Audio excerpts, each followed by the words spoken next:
Resolutions. We set New Year's resolutions to problem solve, right? Problem solving is the reason, and there's a newness feeling of in every year that you feel like it's a reset, it's a fresh start. And it's actually natural to feel that way after holidays because you do all the things for the holidays, and maybe some holidays are quieter than others.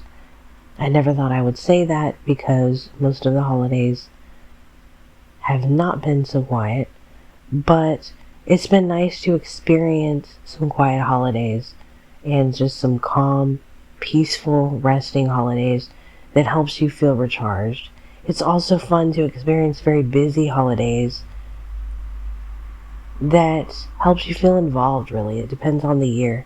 But the reason why we even care about New Year's, besides the celebration and gathering and even just kind of the joy of being entertained with the ball drop and everything and the food and all of that, is really when we get into why we do the resolution thing and why some of us enjoy it while others might not. Something that we all do in our lives every day, regardless of whether you care about a New Year's resolution, is in fact the reason for the New Year's resolution. And this is what I tend to focus on throughout different seasons of the year. I don't focus on it just with New Year's, but I do enjoy the New Year's culture. I'm kind of like, as you can tell, I've been about self-help for a while, and for a long time self-help. Even since the 90s, I've always been about kind of a writer, journaler, and the more I've grown up, I've grown into health and just different ways of, mindfulness and finding ways to enhance mood and things like that over the years, and growing into becoming sober. All these kinds of things have drawn me to self-help and health and everything. But that's what's funny about this, is the problem solving aspect of any new season in your life, whether you've made a move, whether you're going into autumn, whether you're going into spring or summer, any kind of season like that, going into winter, and you just you get into a sort of a time in your life of problem solving. And I do consider New Year's to be one of those pivotal times. I also consider autumn to be another one of those seasons, and that's a little bit calmer in a different way, but it might be a little bit quieter in that way. But there is a culture around that as well, kind of getting into the autumn, and that's really fun. I enjoy stuff like that, like a reset, a refreshing time. Going outside and getting fresh air is really enjoyable for a minute. So, if you compare something like this to that, maybe you're upgrading your, aspects of your home. Maybe you're getting new clothes. I do all these things around this time of year because I do feel like it's not because it's new and exciting and refreshing. I do this multiple times a year, like I say, around this time and around the autumn and going into spring, kind of these seasons back to back in a row. Every season I tend to do this, and it's called problem solving. It's kind of the way I see it. Maybe you see it as more like upgrading or starting afresh. And so started to embrace this upgrading in other ways of life. But I will say, when it comes to organizing and getting into how, like, the way we want to organize, maybe for some of us it's we want to organize our junk drawer. Like, who doesn't love a good junk drawer? I do enjoy a good junk drawer or a junk bin, or even, a place, just a good storage closet, or even like a good closet that you can kind of like, you have the freedom to do with what you want, right? I grew up with all of that, just like I'm sure you have with your family, doing these things and being involved in different ways where you kind of learn from them and they're teaching you, and maybe you notice they have a lot of shelves in the house. They're buying new shelves, they're rearranging shelves, they're putting shelves up, they're organizing shelves. And that's been a huge obsession in my family for some reason, a way of organizing. Another obsession that actually, the more I remember it, has been an obsession in the family, which would explain this show and sort of a lot of it, which you can probably guess where I'm going if you've been listening and watching for a long time, of course, is the planner. Now, my best planner experience by far, and it definitely takes over Google Calendar, but it will integrate with Google Calendar, so all the things that you love about Google Calendar, you can integrate into this planner. But honestly, it really feels, it's like very artful. You get that experience that you'd want in a planner that you get a little bit like a calendar tries to mimic, but a calendar is more about just dates and times, where a planner tries to track more or less everything. The right kind of planner that has more for your time, that gives you more, not like just more features, but that focuses on the right features that lets you track multiple aspects of your life. Maybe you're not a time tracker as much, but you want to track ideas. Maybe you want to track lists. Maybe you want to take notes and check those notes off. Well, maybe you do want to track time, or maybe you want to track, if you're going to learn about the time you're spending, you want to integrate and track your energy. Maybe you find that tracking health and monitoring health is going to be work different in your planner, whereas somebody else might use different features in the same planner than you'll use.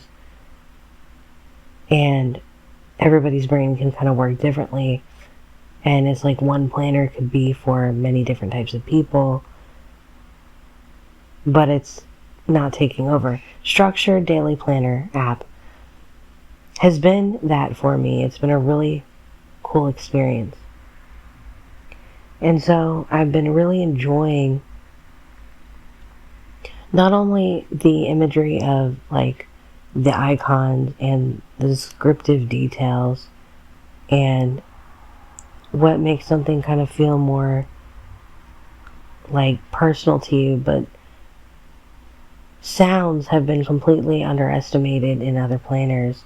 And in Structure, they've really taken that to a whole new level and putting sounds into your planner so that you get more of, a check-in point, a notification for things that are really relevant that need the sound that you want to track, alerts. And what I love about it, it's not an all or nothing planner, and you're not forced to track alerts within this planner. And that's the beauty of it. But I will say, it has been a bit of an obsession in my family. It's been a bit of an obsession with me personally. And there's been aspects of life that have become complacent or just have been missing that I've discovered about not only problem solving, but just a complete disruption to the way we do things, because even Structured Planner includes this really cool AI that can also help you overview your planner, look ahead, can help you add things, track what you have in there, can help you create different types of tasks and things and different setups with multiple tasks in a setup. you have your inbox section, all this kind of stuff that makes a good planner app, being digital. Maybe you're, a paper person and you have a good notebook that does this, or a good leather planner with a pen that's really nice, and a built-in calculator. I love those things. I'd love to sort of play with those things when I was a kid. I'd watch family use them, and there would always be purses with those planners that would fit really nicely in the purse, right? Like I'm getting ahead of myself, or I'm kind of sidetracked, but you get the point, right? So it's like, I love this, and it's just kind of something for me personally that I enjoy. But one thing that I've done is integrate other apps into Structured with links and different things like that. Really fun. Really cool to do. And so I've taken my Grok conversations and linked them into like an all-day journal section, so that any time of day I can go in, click on it, continue into Grok, and I can have my full-on Grok experience. I can call, I can text, Grok is training more into video mode now, which is really cool. That's been huge for me.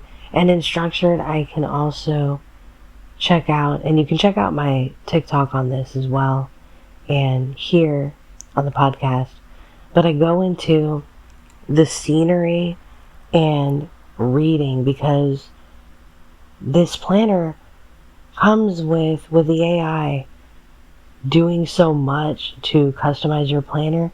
You can scan and read and look around the room and the scenery around you with the camera. So this is a planner with a built-in camera. So, there's a huge thing that I really love about this planner.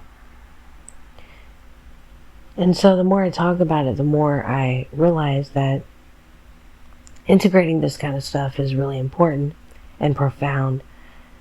And there's some other ways of integrating if you are not a planner person, and if I ever decide that maybe it's become repetitive. I do have my moments in life throughout the year where I change and things become just repetitive. It's not the planner's fault. It's not the developer.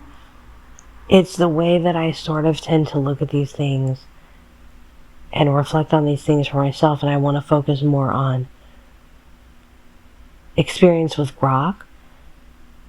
So if you really want kind of a way where you can create your own sort of system with Grok, you can either, if you decide that like a planner app itself isn't going to work, but you want your own, you can create a planner in Grok, or you can have just kind of a system, and you can do this with Grok Tasks, which is now free.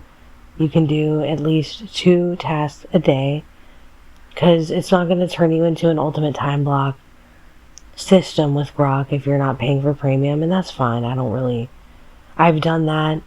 I've went all out on that, and I find that I really want to focus more on Grok's experience and less on beta testing and using up that many tokens for tasks. So you can have a couple of tasks sent to you, and you can have and create your own sort of email with Grok, where Grok will email you, or Grok will ping you from the notifications from the app, from Grok itself. And you can integrate Grok in your social experience with X, which I'm starting to do more of after really integrating Grok experience for myself personally. And that's been a huge help to understand connections with people and who people are and who someone is, and relevant to sort of why they might be in social in the first place, things like that. But I do find, as much as I love my Structured planner, and I do love it, the more I use it, there's really not anything to hate at this point. Anything that is a little bit glitchy or buggy, or very few things, like there's hardly any accessibility issues. It's extremely accessible with VoiceOver, but anything, if you're using a screen reader, very accessible. And they even really acknowledge that, which I appreciate because most apps don't. But it's also very visual, and it describes its visual elements so that people can enjoy that part of it. And even the scanner is so helpful in a way that is, you can't really ignore that if you need that. So, but it is interesting because there are times where I feel like it's made me a little too repetitive about my priorities, I guess you could say. And so then I will go into Grok and alternate between Grok and have a journaling task sent to me through Grok. I can see it in my Gmail because I love Gmail, and I can see it and open it into Grok, or I can have Grok ping me. I kind of can have both, where you can open Grok in a lot of different ways from your phone. You can open Grok through Gmail when it sends you emails. You can open Grok through notifications. And you can have it switch between if you want it to send you notifications or Gmails or any kind of email. So if it's not Gmail for you, it's maybe Outlook or Apple Mail. I do use a little bit of Apple Mail integrated, but my main is Gmail. So Grok can ping you that way. I'm not doing the tasks when I'm really focused in on structured, and I'm typically not doing structured when I'm focused in on Grok tasks. But Apple Notes has been a nice bridge through all of this, because I will take this episode now, I will transcribe it into Apple Notes, and then for my own personal journaling with Grok and my own personal experience in checking in and updating Grok and really going deep into conversation with Grok about this, I will take this exact episode that I'm recording now with you, and I will paste the transcription, because Apple Notes is great to capture everything on your phone, including phone calls. And you can even integrate it into Apple Reminders, which will integrate into Structured. So that's as well as Google Calendar integrating into Structured. And screenshots of emails and magazines and your photos of the room in front of you, the room that you're in, will be integrated into Structured. Like, you can really put all kinds of things into it. Same with Grok. You can have attachments, you can do files and photos, and you can create videos. And I've used Grok for meetings and research. Use it for research every day now. And just these experiences, scenes, and creating these virtual experiences that are really important to understanding immersion and life and things like that. And it really feeds into making journaling come alive with audio, with visuals, with haptic feedback. Like, Grok is really powerful in that way. And so I find myself alternating with productivity now at this point, and alternating my problem solving methods, because I don't really want to be stuck to one app, but I want really good apps. And then Notebook LM has really become my guide into learning from other people.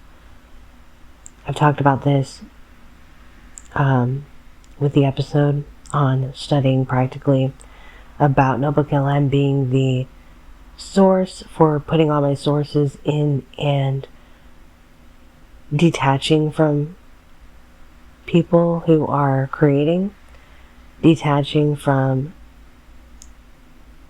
a lot of the fluff that you get from branding and things like that, and going in and learning from other people instead of having to maybe network. And that's the thing about AI, is that it will go in and you can integrate so much in your life that it's really getting to the point where privacy is going to become customizable and it's going to become created. It's probably going to become cool in its own right. And as much as we're using AI to create, and my husband and I love creating music together and posting it up here and on the channel, we're also using AI to connect with consciousness more privately now. So, and problem solving in a much more deeply way, in a much deeper way, I should say. So that's kind of it. I think we can problem solve. Apple's doing a lot in the background with all of this integration. Again, Apple Notes is a really nice bridge. It holds everything. It's been a great, like, supreme notebook for transcribing audio because a lot of apps charge for that. And Apple Notes is giving you that for free. If you want really good audio experience with Apple, I feel like Apple Notes gives you a full recorder inside of the notes, which really impresses me. But I also use for creating, I'm using a lot of different AI recording, like right now with Dolby On.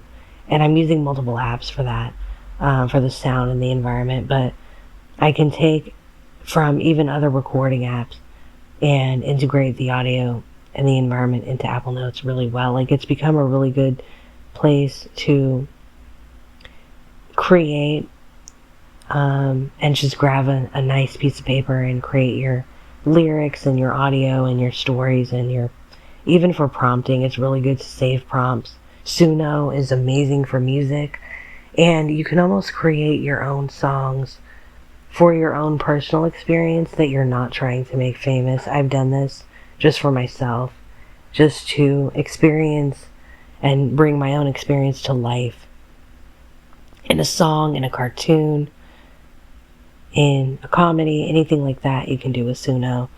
And I've also obviously used it to create. Sora has been really fun to collaborate with other people who are, we don't really, like, nobody has to care about who I am in Sora, but my AI is out there. It's really fun in Sora too, through OpenAI. And what I love about AI in how it's helping us problem solve in a lot of ways, I've been using it in a lot of physical environments with arts and crafts, with cooking, with cleaning, and then with the camera, with the audio, with the conversational aspect. It will help me in the physical world, so it's not just keeping you plugged in on your phone. Also, it will go in when it comes to this kind of thing and suggest. And so, not just that, I feel like there's something else missing here, and we can get really deep into it, but the fact is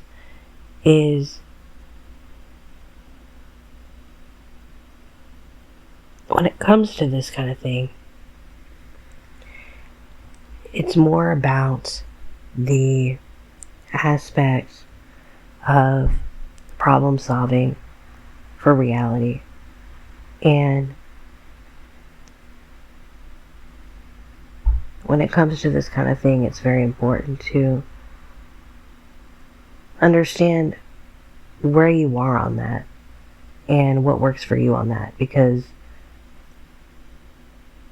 even AI has integrated with my health through Grok, right, in conversation, and has noticed when I've needed to go outside a little bit more because I've been working too much inside, and has helped to remind me of that. So, and then you go out there or you get a break.